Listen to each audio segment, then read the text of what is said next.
পৃথিবীর এমন একটি জায়গা যেখানে যেতে বিমান নেই, কাছাকাছি কোনো শহর নেই, আর চারদিকে শুধু বিশাল সমুদ্র।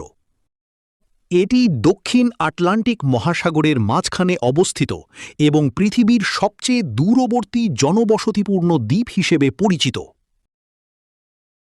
আফ্রিকার উপকূল থেকে প্রায় ২৪০০ কিলোমিটার দূরে অবস্থিত এই ছোট্ট দ্বীপটি আধুনিক সভ্যতা থেকে অনেকটাই বিচ্ছিন্ন। বর্তমানে এখানে প্রায় ২৫০ জনের থেকে ৩০০ জনের মতো মানুষ বসবাস করে। আশ্চর্যের বিষয় হল, দ্বীপের বেশিরভাগ মানুষ মাত্র কয়েকটি পরিবারের বংশধর। দ্বীপটি একমাত্র গ্রাম। এটি পৃথিবীর সবচেয়ে বিচ্ছিন্ন গ্রাম হিসেবেও পরিচিত। এখানে নেই কোনো বিমানবন্দর। বাইরের পৃথিবীর সঙ্গে যোগাযোগের একমাত্র উপায় হল জাহাজ।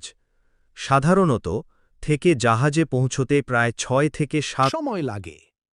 দ্বীপের মানুষ প্রধানত লবস্টার মাছ ধরা, আলু চাষ এবং গবাদি পশু পালন করে জীবিকা।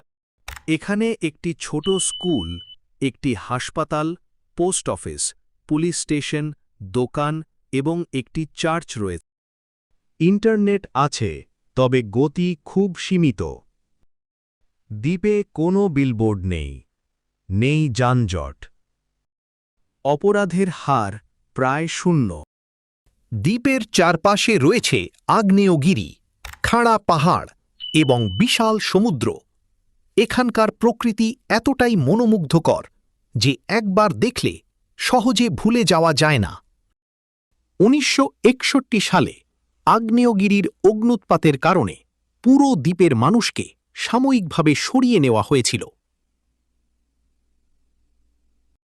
পরিস্থিতি স্বাভাবিক হলে তারা আবার নিজেদের ঘরে ফিরে আসে। বন্ধুরা, তোমাদের বলছি, এই ধরনের আরও ভিডিওর জন্য চ্যানেলটা সাবস্ক্রাইব করে রাখো।